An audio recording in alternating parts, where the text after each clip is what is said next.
Welcome back. This is D Chorus, and this is Through Our Lens. This is Mubdi. After the elemental.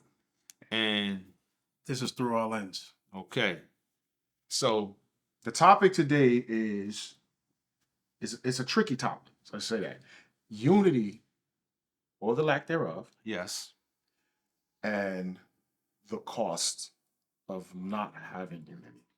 What is it costing us? it's costing us a lot.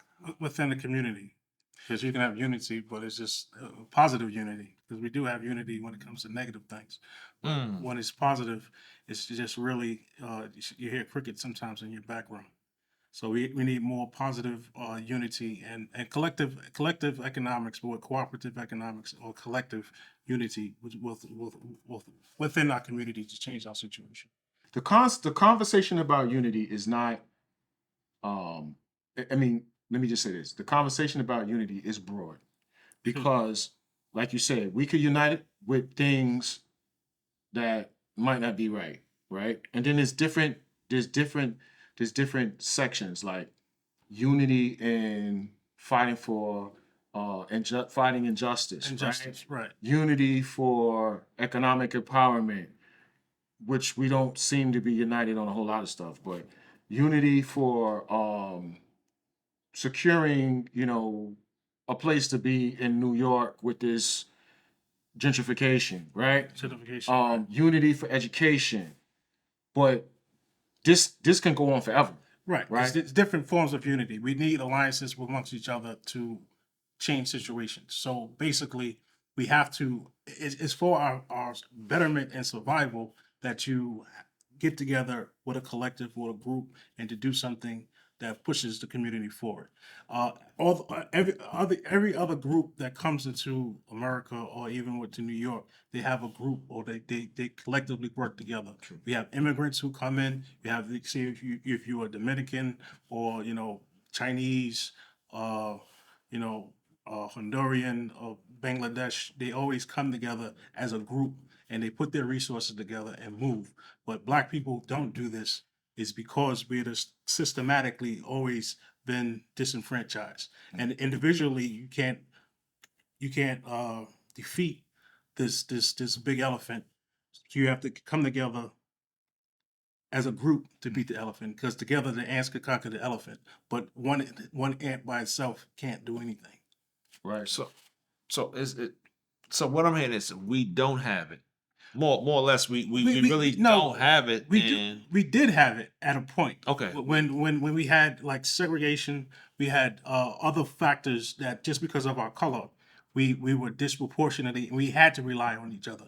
There was nobody else that we had to turn to. We already had was us. So you're talking about like when Jim Crow, when segregation, all this stuff. So when as people progress, they stop relying on each other. Did we progress, or they just gave us access to be around them? Yeah, but it's a false sense of accessibility. You know what I'm saying? Because you always want to be accepted by the so-called mainstream. But when we were dependent on ourselves, we were more progressive and more supportive and more economically sound. Look like Black Wall Street. But again, every time we have a progress, every time we have Black progress, there's always a structural thing that tries to knock us down, and that's all through history. I think you said something key, and the key thing that I honed in on was you said a lot of immigrants come in and they form an alliance, right? Well, And we had that coalitions right. within themselves, coalition alliance, communities within themselves. What that is in our terms, and putting it bluntly, is we have to agree to work together. Right. And that's one of the major problems that we have, is because what they say, too many chiefs, not enough Indians, or Right. they say it in many ways, but that's one of the things that plague our community. Right. When you're oppressed and you are and you're downtrodden and your rights are taken from you, then you may internalize it in a way where you're like, I'm going to do my own thing. I'm not going to listen to nobody. I don't trust anybody anymore. I don't boom, boom, boom. And that's one of the major things that keep us from getting together. Unity. Because we have this issue with trust. Trust issue. And that again from how we were divided and conquered. So when you had like it was a war on Black America, and this is documented. You could go to COINTELPRO, and you have people deliberately dismantling Black organizations and Black progress. So we have to understand it, recognize it, but then also find ways to counter it. I mean, we're living here, so it's no excuses now since we know what the problem is, know what the issue is.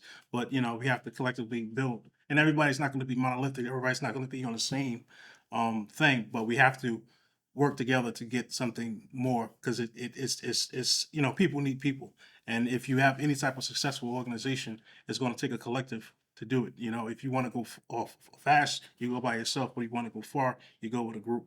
That's a proverb. So I mean, that's how I see it with Black people, especially with economics. And even with the hip hop, it was before when it started, it was each one teach one. It was about your community. It was about securing your crew. You know what I'm saying? It was positive reinforcement. You know what I'm saying? Going from negative situations, but positive reinforcement. And that's how it kind of started. So we got to keep on having those same core beliefs and those same core functions and moving on. I was just sitting here thinking while he was talking and just saying, most people don't even want to be Black anymore, right? So that's so when we talk about the unity, like a lot of people don't want to be Black anymore. They want to be person of color, right? You know what I'm saying? Because Black is a negative and derogatory thing. It's also putting you behind an 8 ball, right? So a lot of people say, "Hey, I'm a person of color. I'm this, I'm that." They will take the Black if it's beneficial. Yeah. Like so it's like blacks is in the front. Yeah, I take all the beating, but when it's my time to step up to support, Haitian, this, that, like, so it's kind of rough for Black people to have unity when you can't identify who's really a part of the collective system to form the unity. Like we can't even form it if we can't identify who's really for the people. And that's, I feel like, it's the issue now. This is, it's having an impact in our community. Yeah. Like, it's everybody was fighting. And I just wrote this the other day on my Facebook, and I said, we was laughing at the guy that said rent is too damn high, right? The old guy, he had a slogan in New York, right? Right. Now, you paying $2,000 and $3,000, right, for a studio or 1 bedroom, right? But he was laughed at, right? So, but he was a Black person that was going through something. So Right. when it's beneficial for a lot of people, they would jump on it. If it's not beneficial, then they'll let it go.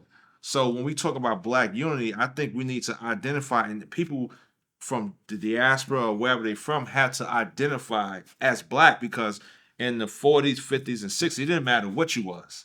Right. We understood these are the people we have the problem with.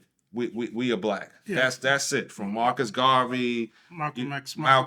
Like you can go down the line. Like a lot of the great leaders were not foundational Black Americans, but they understood collectively as a group we have to stand together to fight the system. It's a system, and because I mean we're different people because we're Black people, but Black people come in all different type of spectrums and all different type of cultural legacies.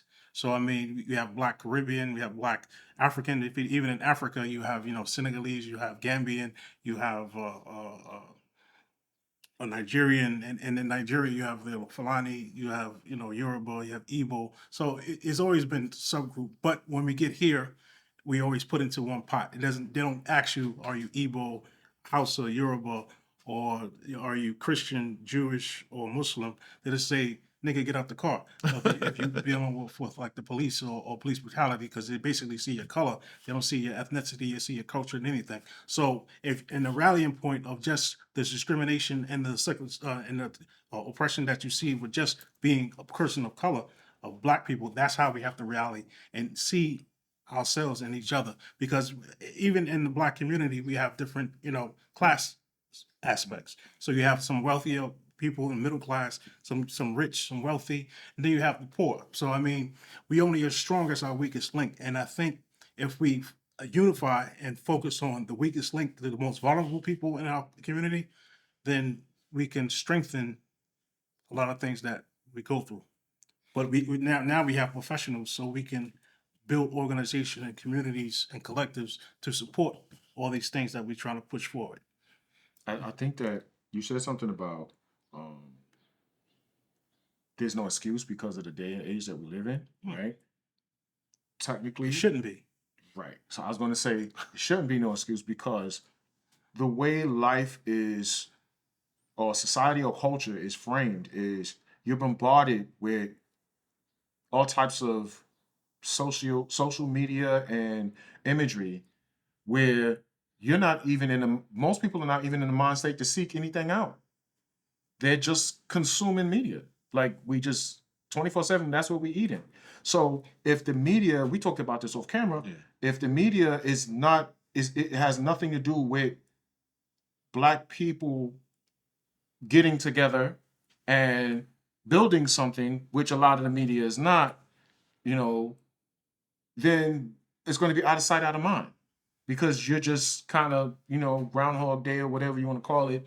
You're waking up and you just rinse and repeat, rinse and repeat. You work your job, you watch the game, you watch your favorite show, your favorite movie, and that's the cycle. So where does it come in your mind? Because maybe right now you're not struggling, but which is another thing that I'm going to jump on, but it's not in your mind to say, how can we do better as a people? Right. It's not because you're in routine mode. But again, it's from a wrong that has already been done to us. You get what I'm saying? Access was denied or we were discriminated against, and this is what the issue was in the first place. I'm with unity with everybody, anybody who's doing something positive, productive for the community. But since Black people have been marginalized for so long, the history of this country, we've been shut out and kept out of a lot of situations. So, and you can't solve the same problem with the same consciousness that caused it. So the consciousness that caused it was discriminating against you or thought you were less than. And we're trying to correct that, but we don't want the same consciousness to try to correct it with assimilating to something that's not of us. So assimilating, then you can jump in. Assimilating. How does that even happen to us? And I'm gonna and I got my ideas. Right. How are we assimilated and brought up in society?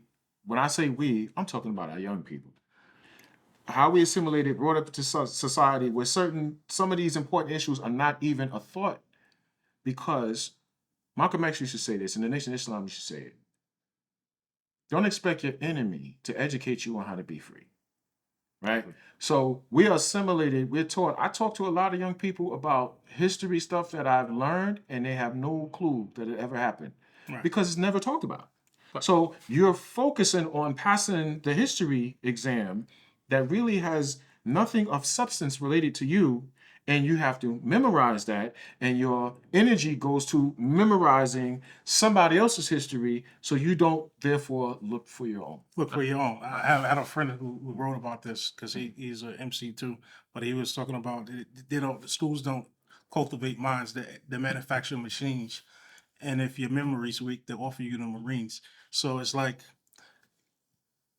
they want you to memorize things, but don't want to educate you, because education means freedom. Right. So you have to educate yourself to be free, because if you don't take that thing for freedom. I mean, it was once time in this country that it was illegal to educate a Black person. Right. So this, it was kept away again, like it was systems set up to keep you out of certain places. So it's a gameplay, like, and it's the drugs. They put drugs in the community, which weakened the Black families, so it had less of attention on the kids, right? So, and then you infuse it with social media, right? It's another combination. And then you look at the economics, the parents got to be out the household, right? So now you got to work, you're breaking up the household. The child is by itself or left to devices because the parent is tired from coming home work. it's a system that's already in place. But Like, but I say all that to say it's hard to get unity when we scramble. when we're scrambling. That's the But thing, but that's and the impact of the community. We sees it in the impact. So the lack of the community, I mean, the lack of unity is the violence in the community. You know, it's no economic power in the, like most black neighborhoods don't have any power. People don't have no real power in their own communities. Like that's it's no other community that can happen. Yeah, Like but it was no other community that has been enslaved on this land. Right, right, So right. it's historically, and for us because of the conditions, because of the past situation. So the past is it's not so distant past because it still has its effect, and we still see it. And this is why it's important to unify. We know that, but what about people like he's saying, like your point? People are in a perpetual survival mode, right? Everything's always, oh, you could lose your job. Oh, gas is going up. Oh, food costs money. So it's more stress and worry, right? So with that said, these stresses are we're being bombarded with these stresses. Naturally, you're not going to say, oh, I want to learn about my people, or I want to unite and work together with my people. You're worrying about eating tomorrow. That's where your focus is. But Food, clothes, and shelter. it's a short-term focus, right? It's an immediate deal with this right now where there's very little future planning, right? So when people are united and there's an alliance or coalition, there's a group that you could go to and say, how are we going to weather this? Yeah, And it's organization. not just up to you, right? Collective minds, think tanks, but we have this problem where we are late in the race, and we've done it before, but our focus has been individualistic. My house, my this, my that. We're eating. Your neighbor could be starving, right? But you're eating, and you're not thinking about your neighbor because you're not in that situation. Whereas if you had alliances, coalitions, community, whatever you want to call it, there is an overall goal, right?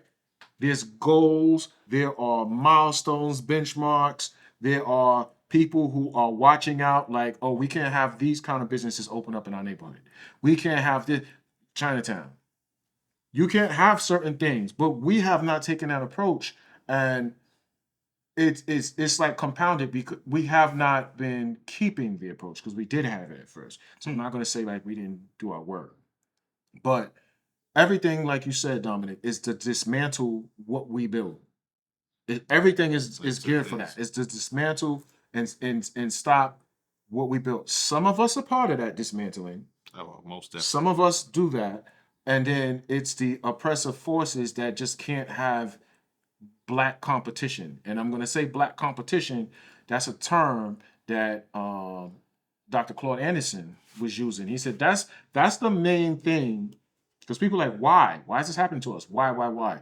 That's the main reason. Black people are not allowed to compete according to other people.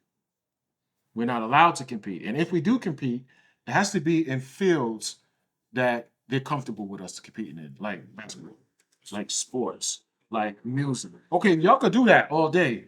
Never mind the fact that you don't own the team. You're going to be paid by us, so you got to go through us anyway.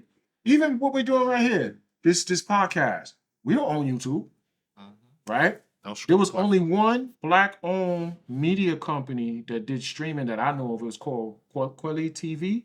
It's African. It's not Talib Kweli. It's Kweli TV. But those have social media, that fan base that's out of Atlanta. But they're building up their brand. But you can also get investment. So we also talk about investment into these startups, these places. So you have a stake in it. Well, so for this, I set up a Patreon page. So you're going to see the link for Patreon.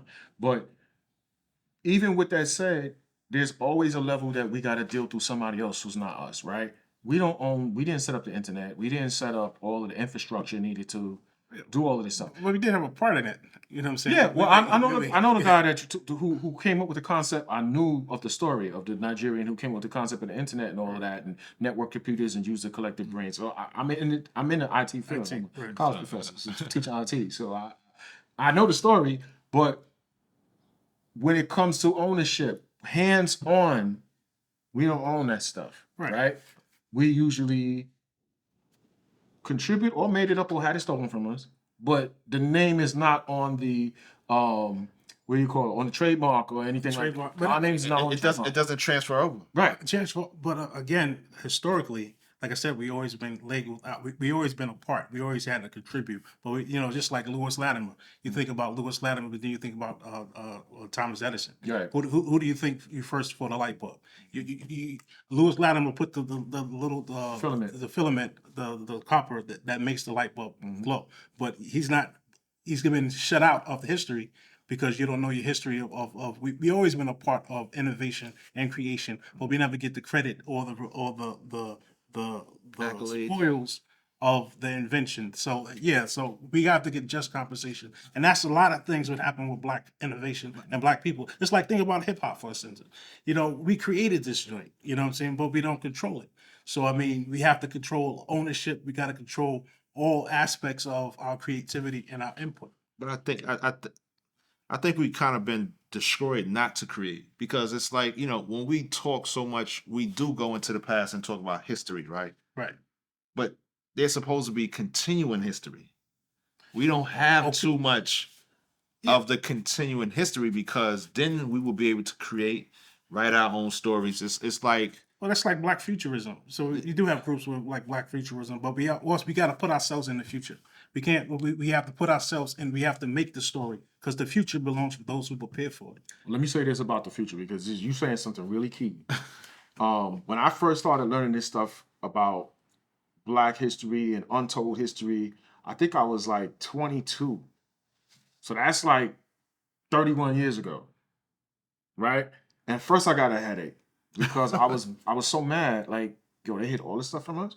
And for a minute, I was angry, right? Because you're looking at history, and I'm sure with that came a level of depression. I'm sure with that came, this happened to us, and wow, this is so devastating. But you got to see yourself in the future, right? And this is one of the reasons why I started buying film and sound gear, and I started doing all of this stuff, because I said it's one thing to say all of these things happen, and it's true. All of these things happen, and they messed up. Once I know at that moment that I know these things happen, I have a choice now. My choice is to stay in that mind state of being a victim and being depressed and being hurt, or say, from this moment on, I'm going to do something that's going to will myself into the future.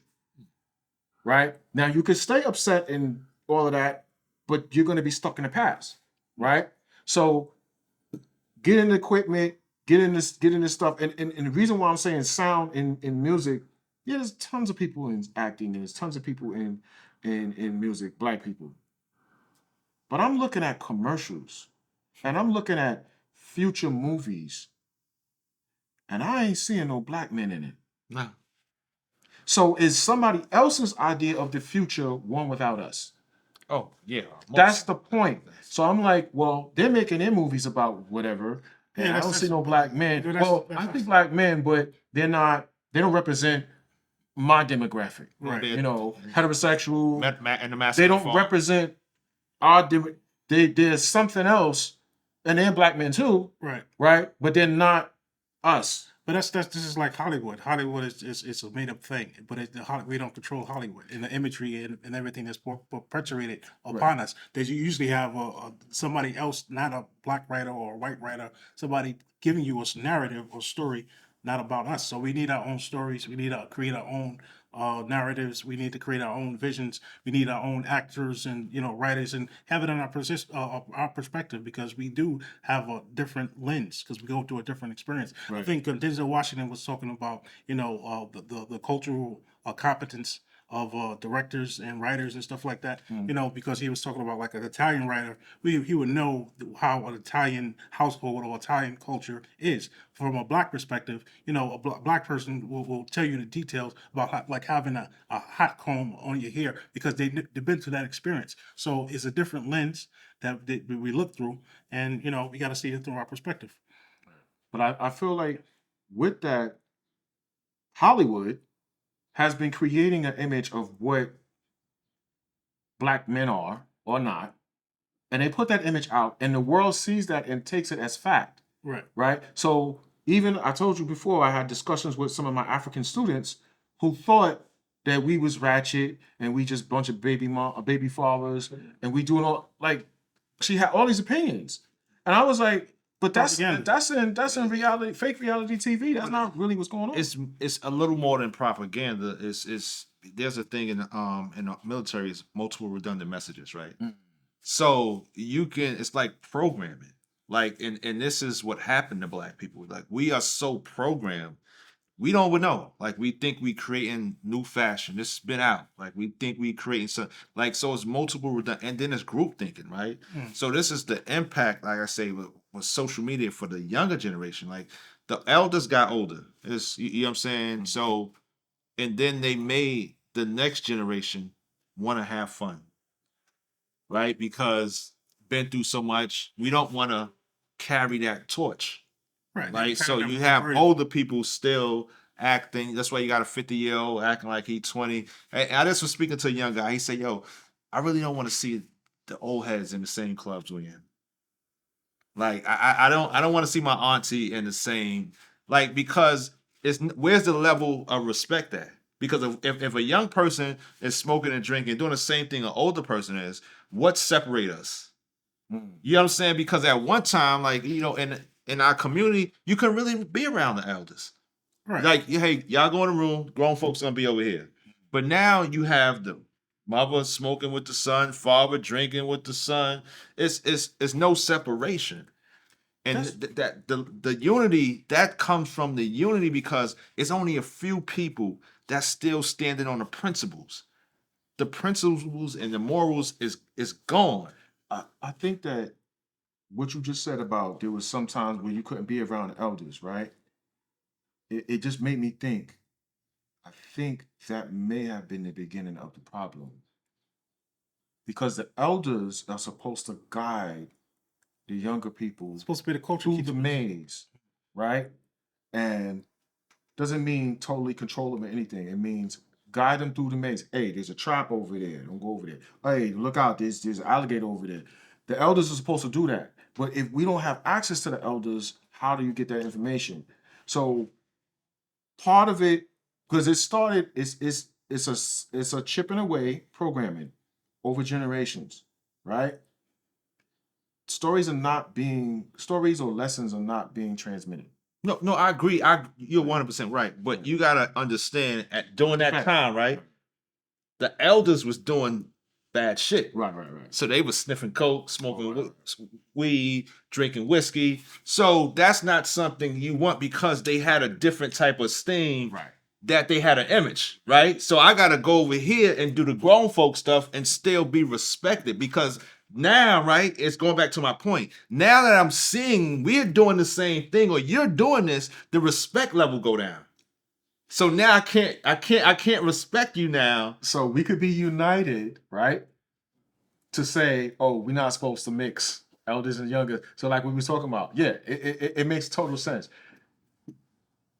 We unite on things we want to unite. Right? He said that earlier. Yeah, that's what I'm saying. That's what I'm taking it back for a second.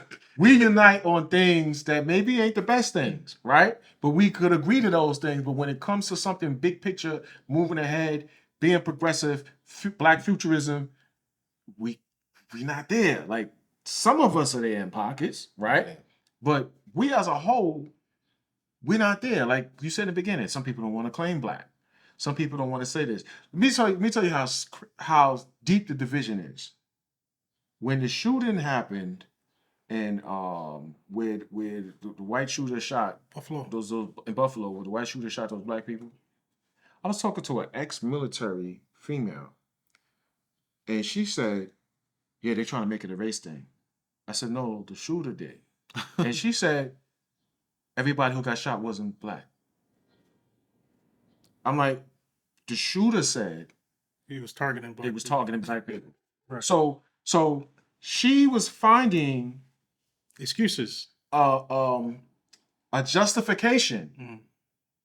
And I'm saying, like, there's no justification. The shooter said they was talking to black people. No, I saw the footage. So this is what I'm talking about. It's difficult because different people have different walks of life. People have different beliefs. We're sitting here talking about the terrible things that happen to us under this country, but you get some black people who talk about the greatness of America. Right. We can't even agree that Something was done wrong. something was done wrong to us. Something was wrong, but We, like, all of us can't agree. So this is the deep scar division that we have, partially why we can't even get together and say, let's build a hotel.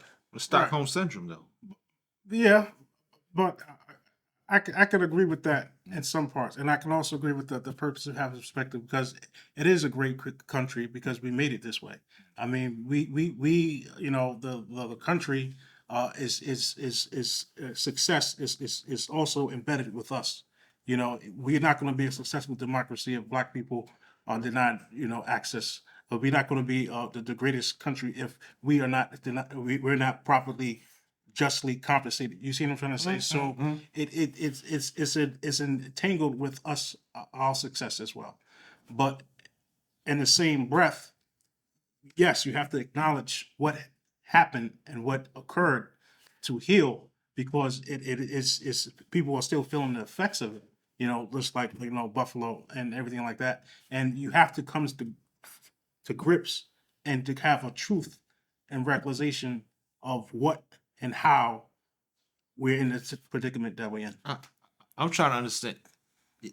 America is, of course, better than certain countries, but I don't understand. We built the house that we can't even sleep in, right? So that's just how I look at America. Like, we built it up, but we can't even go in there. We don't have a room in there. Like, we can't cook in it. We can't even get nothing out the refrigerator. We gotta. Now we working on the lawn and the rest of the place to fix up for somebody else. Like, that's a issue within itself, and this is why I say, when they say "Make America Great Again," right? That slogan. What has it ever been great? It never been great. Unless you talk about Great Britain when it was. Well, I think great is an open for interpretation. It depends on who's saying great. You could talk militarily, you could talk economics. That's technically accurate, right? Technically, but it depends on who you ask.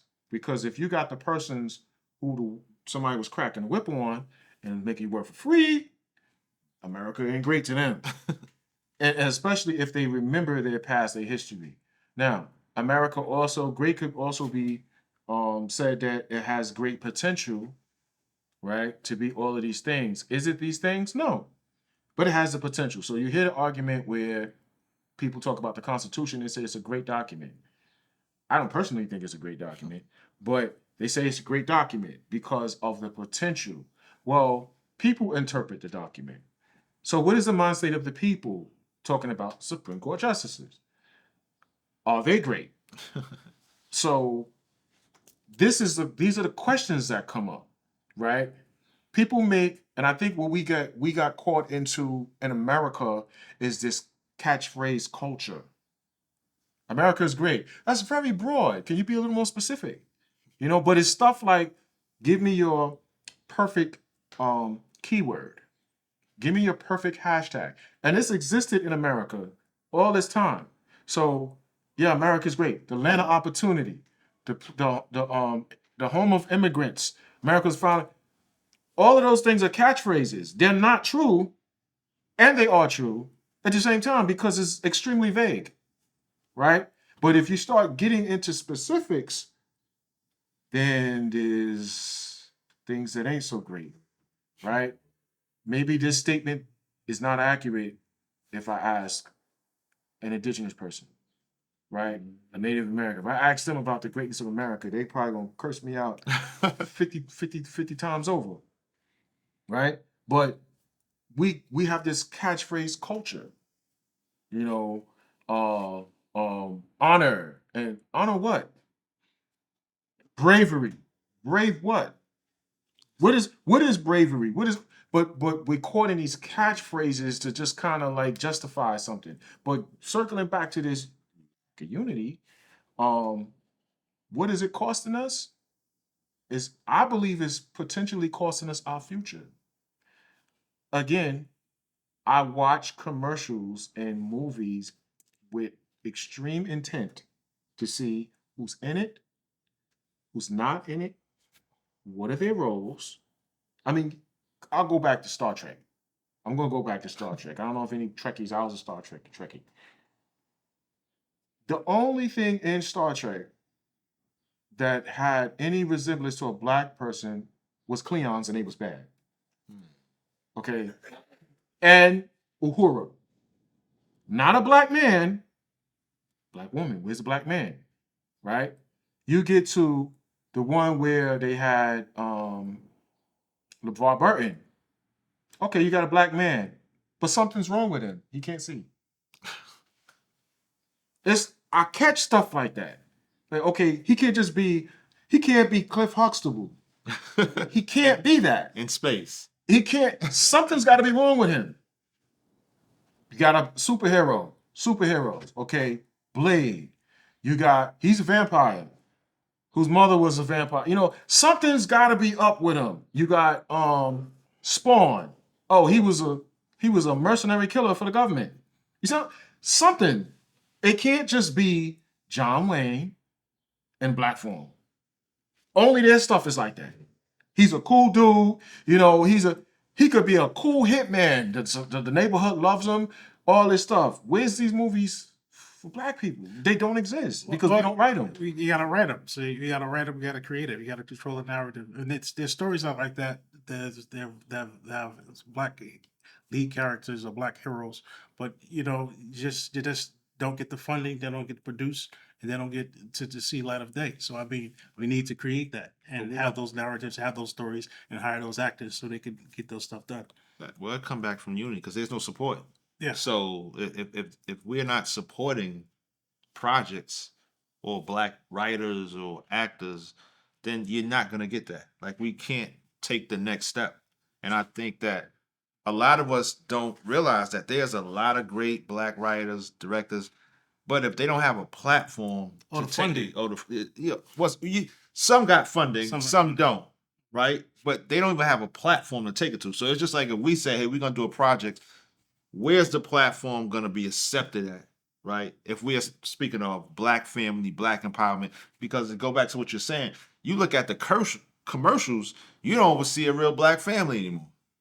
You see a black man with a Hispanic or a white woman, you don't see it's not a representation of us anymore, and that's the impact for lack of unity. Well, unity definitely, but I also like diversity. So I mean, once you accept, for black folks, they get their thing together. Everybody gets together. Everybody can benefit from it. You see what I'm trying to say? Because it's like, the issues that we face, it can help everyone. And in our culture, in our thing, we accept everybody. We have everybody is with us, and I think we always be in the forefront of culture and like the conscious of this world, this country, and all this place. So I mean, if we get our act together, then everybody has to act together. Well, That's why it's so important for we unify. Let me say, I've heard that plenty of times, right? Here's my issue with it, and I'm not saying it's right or wrong. My issue with it is, why is it always our burden to create something for everybody, where everybody else is creating stuff for themselves? They're not creating stuff for us. So I do believe, like, the pressure creates a diamond, right? When we get our act together, we will. We're going to be super people, right? And some of us are on their way to that. But it's because of this constant pressures of, you create something, it can't be like me. if I create something and say I'm going to only sell to black people, I'm not going to make no money. So I understand the reality because black people ain't buying it, right? But I would want some level of support to let me do what I need to do, right? A black person, we give our money to somebody like that. Without question, we wear their manufactured clothes. So I was going through a struggle trying to find a black-owned footwear company that I could afford. Because even though I support Kanye West, I can't afford shoes, right? So I couldn't find it though, and it took me back. Like I was on the internet. This is like 2 weeks ago. I'm looking at Cross Colors. I'm looking at Fubu. I'm looking up Puffy's former lines. I'm looking up Jay-Z's line. Well, check out Region too. So, but like sneakers, sneakers? No, we don't do sneakers. Yeah, but we can do. Because I just bought 3 pairs of sneakers. I have a designer who designs sneakers, but he usually try to sell his designs to like Nike or thing. But there's black people behind these designs and things, but we don't own the platform. companies. The companies. Well, I know. What's his name? DJ Clark Kent. He designs the Air Force Ones. He taught me how to DJ. Yeah. So I know that we're in the mix. We don't own. So I just bought 3 pairs of sneakers, and I'm cheap. I don't like to spend a whole bunch of money on sneakers. I'm just saying right now. Well, I'm not. But I'm thrifty. Yeah, I'm thrifty with everything, right? But I found what I needed. But the problem is this: I'm looking for some jeans. I'm looking for all these things. So I'm going to the most major stores that people go to, like Macy's online, all that. And I'm like, but where are the black clothing manufacturers? And I'm not finding them. So Macy's is selling Levi's and everybody else. So I'm like, I need to buy some clothes from a black clothing manufacturer. Like you see these shirts, I always be wearing these shirts. My wife owns this company, right? You seen the Juneteenth hoodie. My brother-in-law owns that company. The hat that I was wearing, another black person owns that company. So I'm always trying to find something that supports, right? And it's a conscious effort. How do we support? So at the end of this, I'm going to share links in the description of companies that people could just buy a shirt. I mean, we buy shirts, right? We buy hats. We buy shoes. Why can't we say, well, I'm going to take a certain percentage of what I was going to spend anyway, and I'm going to spend it in a black company that makes stuff. Your shirt, your Region USA is going to be up there. I'm sure you got your second chance. Yes. We're going to add these links to this podcast so people know how to support, right? The Patreon page. But we need to make better strides to support our businesses, our institutions, and each other, because it's our future. Michael Bazin said something that I never forgot, and it relates to today. Michael Bazin used to have a show, and I used to go to his rallies that he would have. And he had all the parents stand up who had A students. He said, you got an A student? First A student stand up. They stood up, people clapping. And then he said, okay, keep standing. And he said, all the parents of the A students stand up. Parents stand up, people clapping, right? He said, A students, sit down. I want to talk to your parents. He said, y'all must have figured something out because your child's an A student. He said, keep standing. I want you to hear this statistic. Your A student will most likely be killed by an F student. Why are you keeping your formula to yourself? Go find those F students to save your A student's life. And then he had them sit down. That was impactful for me. And that actually made me think like, okay, if I figured a way out and I'm not showing nobody nothing, then it's just me. Right? I got kids. I want my kids to be alive. And look at today, you have these mass shootings. These mass shootings is happening by disturbed people.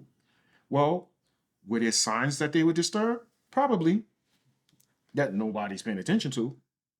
Right? Were there signs that people are struggling? A person who is receiving help, guidance, mentorship, whatever you want to call it, is less likely to pick up a gun and go shoot up a school. All right. I think And that's the issue with, I know we're not doing that. right. But we are in the hood shooting each other. Right. But this is a problem with America. Like I said, is uniquely to America because not all the place has all these mass shootings and such as America. But again, I hate to keep on going, right. It goes back to the core and the exception of how this place was run. So, I mean, like I said, if you don't have the healing from the root or from how it was built, then you're always going to have this recurring problem. You know what I'm saying? You have to go back to the root. You can't try to fix a tree by trying to heal or sew a leaf back on. You got to go back to the root of the problem. And the root is how this place was created. And this resurgent, it was created by the gun. You know, it was taken by the gun. So, you know, that's why it keeps on recurring. You know, you still have these things because it's still this psyche, this ideology and ideal of that, you know, way of solving your problem is through shooting up or destroying. And we did it throughout the world, you know what I'm saying? So it's again the chickens coming home to roost. So you can't have something that created with this violence and then not expect it to come back to you or have it inside your house. I feel like a lot of the stuff going around, it's like engineered, like, you know what I'm saying, because we become so reactive and emotional, reactive now. Yeah, but it's also this problem, this sickness of white supremacy too. So I mean, that's part of the problem. You saying this black, brown, foot, okay, but also the sickness of white supremacy. Well, that's how the engineering is implemented. They implemented it. Yeah. So yeah, But we know that. Like it got to be on us to do something about that. 'Cause We it's know like, this, but everybody doesn't know this. Right. You know what I'm saying? It's 'cause- that's true. But I think enough people know to make a change. Like, you know what I'm saying? Of course, there's, you know, old, dumb, deaf, and blind type of way of thinking, but there's enough people that have the information, right? I just think that a lot of people are scared. Like a lot of people is scared to support something or support someone who's Well, going against the system. yeah, but change is sometimes difficult, and it's going to be scary. But you have to be courageous and courage, and move forward and go past that because any type of change or you know, it's going to be scary because it's unknown. You don't know what's going to happen, but we have to go through it because the way it has been going, it's not working. so like looking at, there's enough people who know. Some of them might be scared. Some of them might not know what step one is, right? Some of them, yes, might be scared. Some of them might be confused. Some people might be in shock because although when I started reading stuff, I mean, the stuff I read, for a brief moment, I was in shock, right?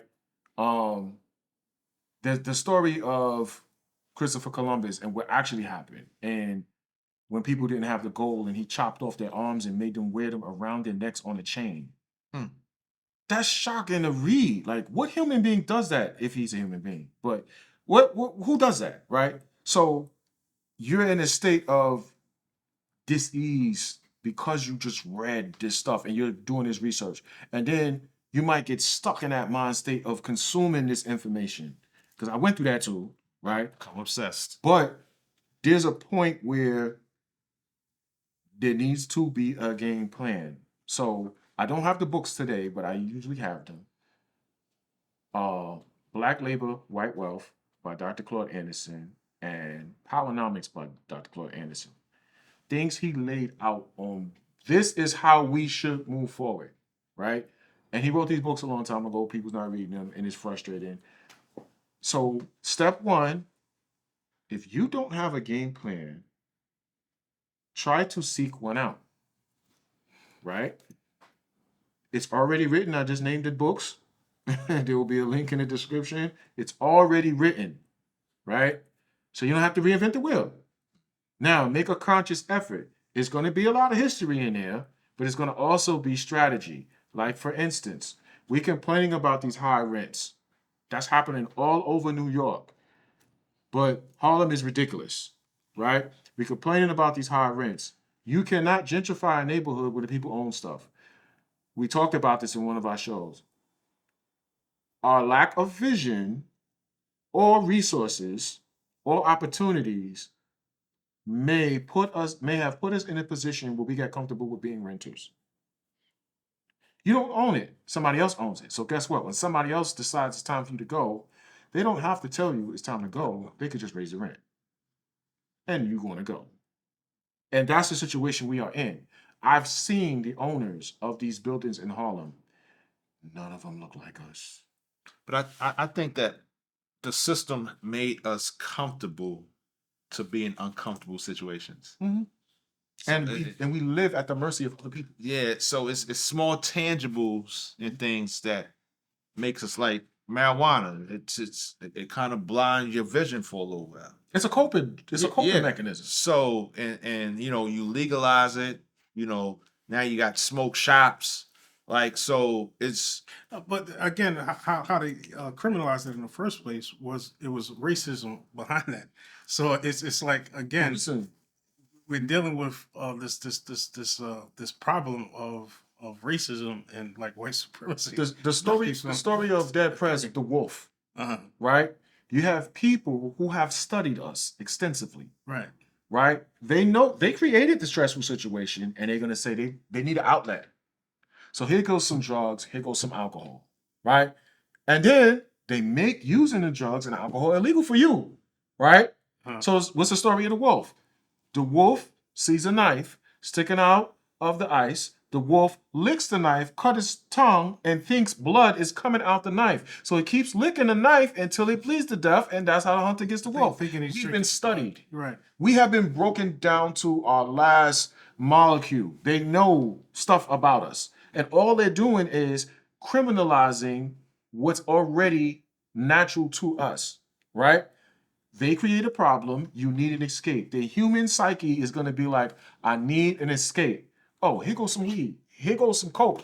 Here goes some pills. Here goes this. Here goes that. Here goes this. Here goes alcohol. Here goes whatever else. And now, Well, Kirk that's made illegal for you. a song about it. That's used to push him at. Oh, So, but yeah, but again, that goes to the problem of, again, disrupting or disenfranchising or stopping whatever progress that we have. Nobody wants you to be sober while they're trying to rob you. They want to get you intoxicated, and so they could take you. You know, they could take everything from you. yeah. A sober man is not going to be conscious and enough to not sign that paper or try to get something for themselves. I mean, a sane person would do that, but you know, somebody out of their mind will, okay, all right, you can have this.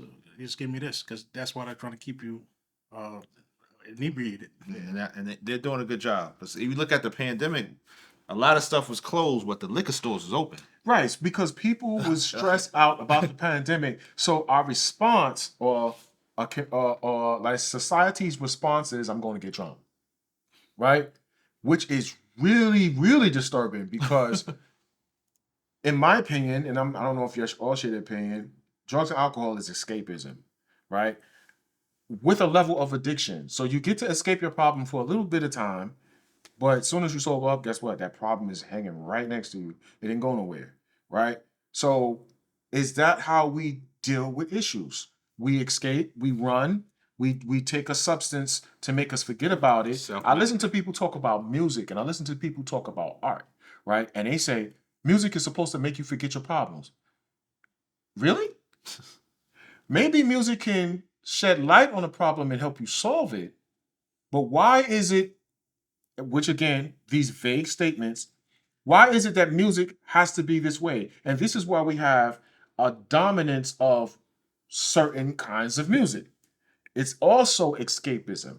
It's also, to me, music has been turned into a drug. And it's been turned into a weapon against us. So we create it naturally. We're talented. For the people who have purpose when they create music, the music is doing good. Was it Marvin Gaye made a song, one of my favorite songs that was a B-side song. It was called Life is for Learning. He said the artist pays the price so that you don't have to pay, but you need to listen to what they have to say. He said, some songs come from joy, some songs come from pain, some songs come from righteous men, and some from men insane. Hmm. He said it in the song. So he made Mercy, Mercy Me, one of my favorite albums. Right. The album, those songs. I listen to him, I listen to Stevie, but the song's about something. Well, substance. And he was told, no, we're never going to release this project. You know how that project got released? He leaked his own project. Because the people in charge didn't want this to come out. Nah, we're not going to push that. Nobody's going to buy it. That's a prolific album. So why can't we have prolific hip hop? We have it, but it's not getting no airtime like everybody else getting, because the purpose that the hip hop has today serves a purpose. It's not for us. It's not an overall big picture for us to be in the future, to be kings sitting on thrones. It's not for that. It's for somebody else sitting on a throne of our bones, of when we used to be. That's what it's for. So the idea of, I understand, yeah, you have your favorite song when you want to feel happy. That's all good. Music could be a whole bunch of things. But why is it predominantly skewed towards escaping? Well, I mean, part of art is imagination. So, I mean, imagination doesn't always have to be escapism, but there is a part. I mean, like art for healing, art for health, and art for therapy. So it's also supposed to be an expression. So I mean, sometimes people do want to escape, but you have to have it a holistic approach when you're doing it, because it's all different type, or also a balanced approach, because it's I think what you're talking about is like it's only one side of it, because it's not showing the rest of the whole spectrum of it, because it's not just that. I mean, it's a part, but it's not just, and it is just kind of lopsided right now and not balanced, because we have all different type of artists but not getting the proper shine and the proper light, and it just seems like only the repetitive negative undertone kind of thing with low frequency instead of things with higher frequency. So I think it just needs a balance and just a well-rounded perspective of all the art and not just one side of it.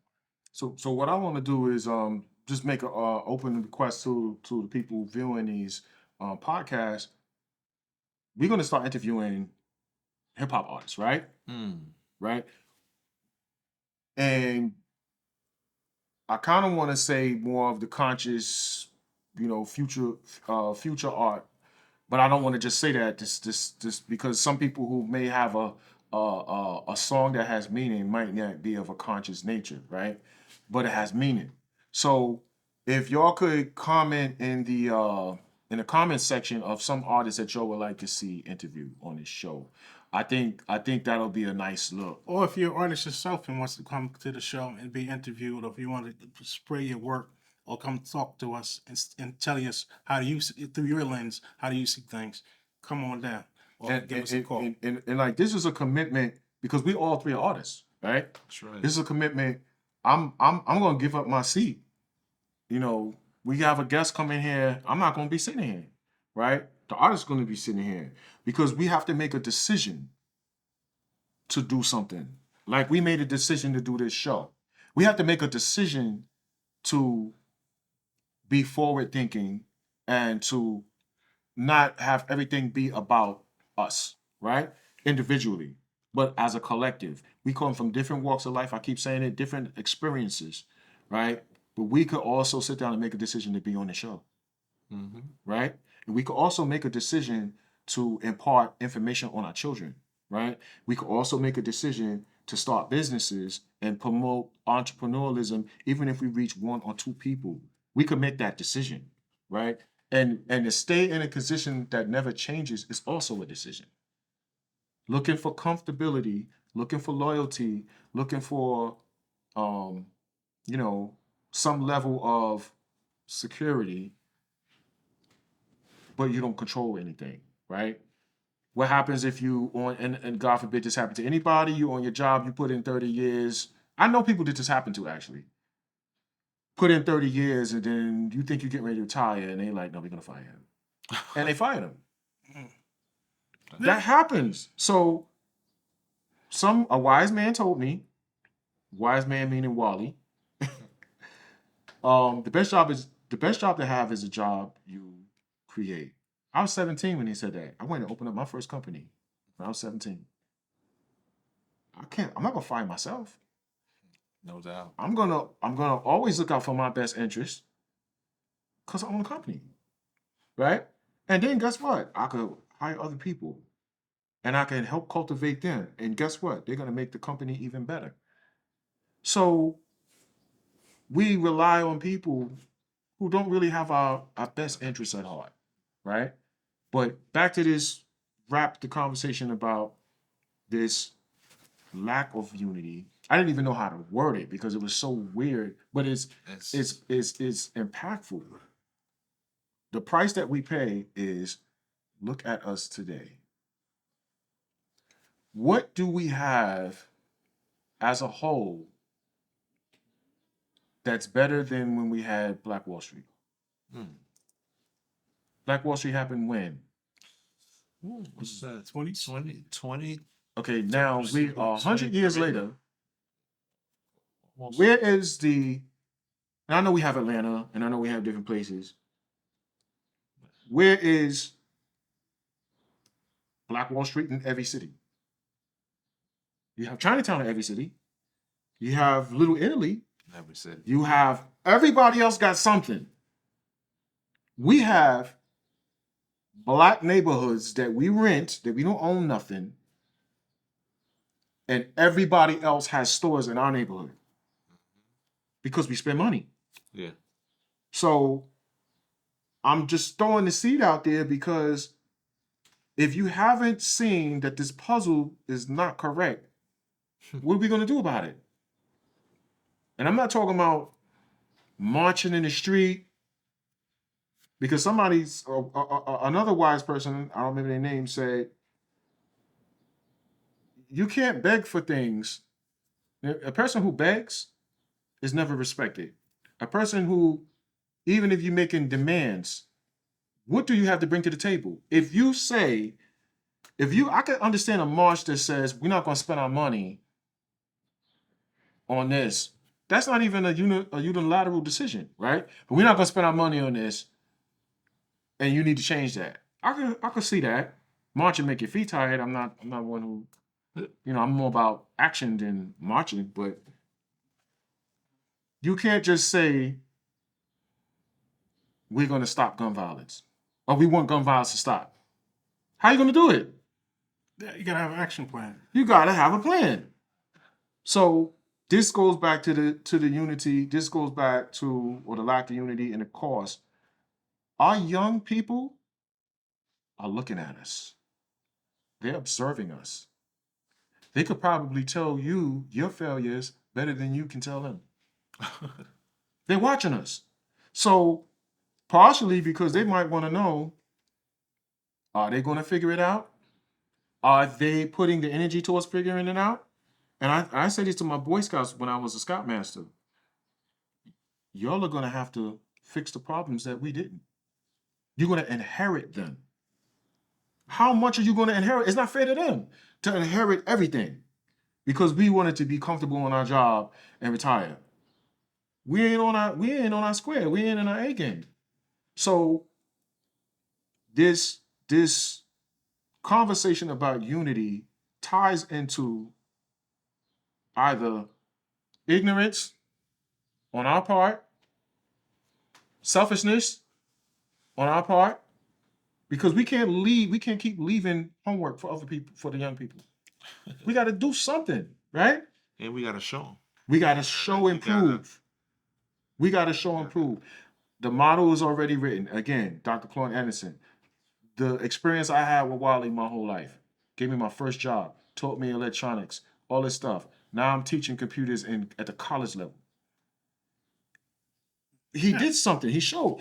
He was impacting a whole bunch of people's lives, right? True. Why are we not doing that on a big scale? It's like I said, it goes back to that thing. Each one teach one, and hopefully we'll reach one. But it is a collective effort. But everybody has a different interests. But so whatever your interest is, you got to find your passion, know thyself, and follow that dream or follow that goal. I can't say a dream because dreams are just unfulfilled goals. So I mean, we got to plan your work your plan, and have a mission or a goal to uplift. Because a lot of people are just sometimes wishy-washy, and if we don't have a set goal and a set way how to get there, then we're not going to have the unity. So we have to have a collective understanding of where we're trying to get to, so we can unify and get to that point.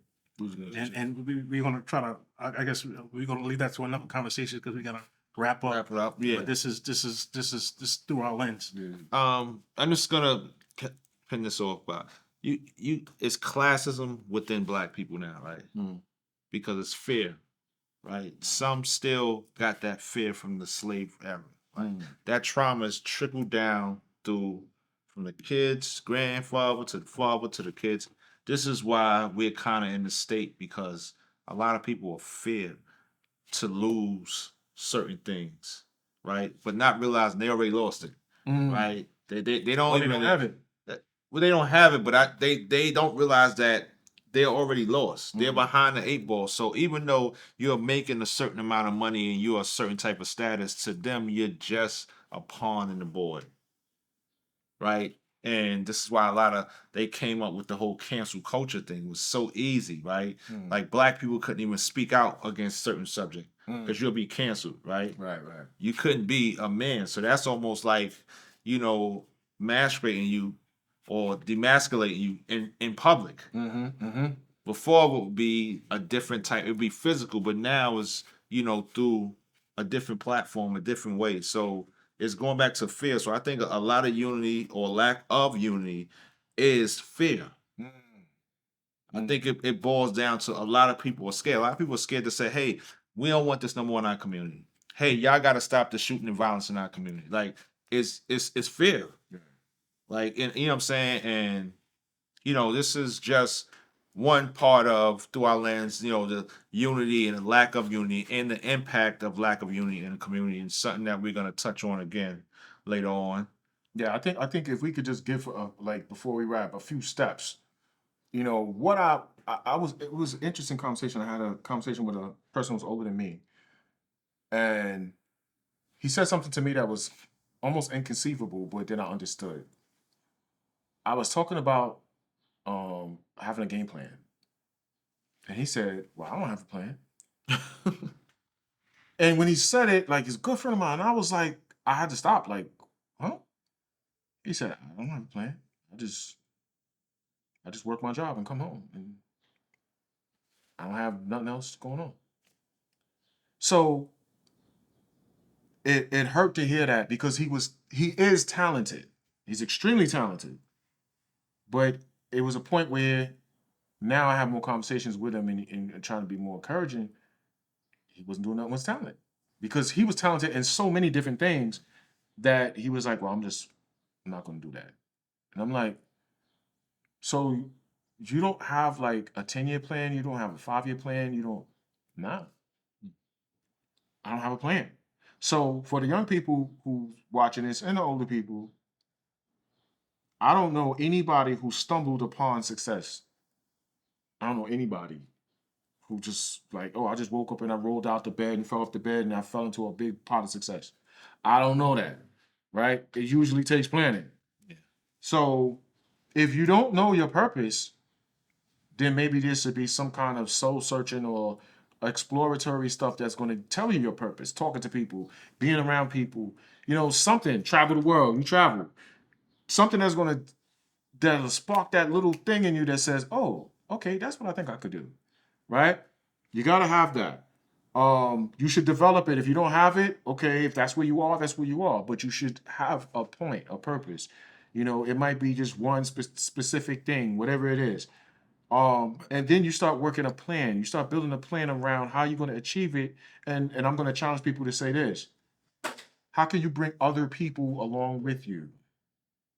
But That was my challenge. and that's a self reflection kind of thing. That's an inner thing. You need time to self-reflect too. You need time for self-reflect, but your self-reflection, and then projecting it out and then having people support you. And that thing is where the unity comes in. Right. Because as long as it's something positive, progressive, that can be beneficial, definitely. And I'll support anybody who has a good thing that will help solve a issue or thing. And I think that's when unity definitely comes into play, because one person can't move a couch, but two will move it really quick. So I mean, it takes a group effort to get things done. And I think once we have those those goals and those missions that need to be done, we can galvanize people behind it and support it. But Dominic, it has to be something that's progressive and could you tell us in a little segment about the march and about the additional marches and what they say? Oh, we did stop the violence gun rally with an organization I'm a part of, and as we was marching, it was a group of young kids, and they had their own posters up, and it was like, "Yo, you support my wave, I support your wave," right? Meaning that they were selling weed, right? But it's a subculture within a culture. And I think the subculture is saying, hey, we've been over here all this time in the struggle. Y'all just starting to pay attention because it's starting to affect y'all now. Right? So I say all that to say, no matter what class you're on, no matter what level of success you're on, if we're not all on the same page, your success is only minimal on the big scale. Like, and that was so impactful to me that the young guy said that. And even though they didn't come with us, I talked to them for a hot second. I kind of understood where they was coming from, because we only walking down this avenue one time. We only gonna do this once a year or whatever. They live there every day. So, we have to come together and realize, like, we all need each other, no matter what race you is.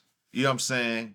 But we understand that for black people, it's essential that we get our shit together, period. Like, you know what I'm saying? I did a training, it's racial equity inclusion. And it was so funny because she said, well, Dominic, this training is like this, right? Everybody get invited to the dance, but not everybody dance with the prom king and queen. All right. So my thing was, well, if we're in the front of the line talk about reparations, then we got every other thing coming in, right?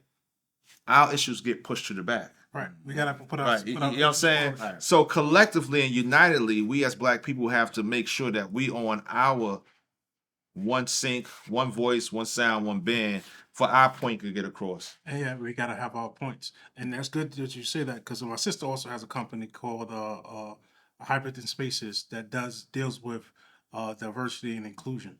Because again, we need to be in some spaces that we've always been kept out of, and if our voice is not being heard, and if our voice is not being added, then that's how we keep on becoming marginalized. So I had you bring that up because to me it was genius that young people made up their own signs and said what they said, which means to me we need to start listening to the young people more. Well, Sometimes they have solutions that we didn't even think of. but that's the future. If you talk about futurism, Futurism. it starts It's with young people. The young people. If you don't have young people, You have no future then you have no future. because you're gonna eventually go old, you'll get old and die. Exactly. So we need to start listening to them more. But yeah, this conversation, goes into a whole lot of different things. But we were saying, get a purpose. If you don't know your purpose, start doing some research, do some soul searching, do some reflecting, And see it through your lens. Yeah, see, right. But and it could be a ton of stuff that we're not even touching on. It's something, if y'all have ideas of issues that y'all think we should address, Well, topics. make comments. Put some comments in. We'll look at it. We'll do some research. We actually have Zoom capabilities, so we could actually interview people via Zoom if we needed to, right? But yeah, it's we want to have this conversation, right? And not just a conversation, but an outcome from the conversation. So we talk about stuff, we go into detail a little bit about it, and then we say, well, these are the things, like we just said, get a purpose, get this, get that, try to figure this out. If you can't find a purpose for you, find a purpose for somebody you love, right? Something that's going to make you that's going to activate you to get you to do something, research, build, learn, all of this stuff. So this is after elemental. It's D Chorus. This is Mubdi. This is Through through our lens. Peace.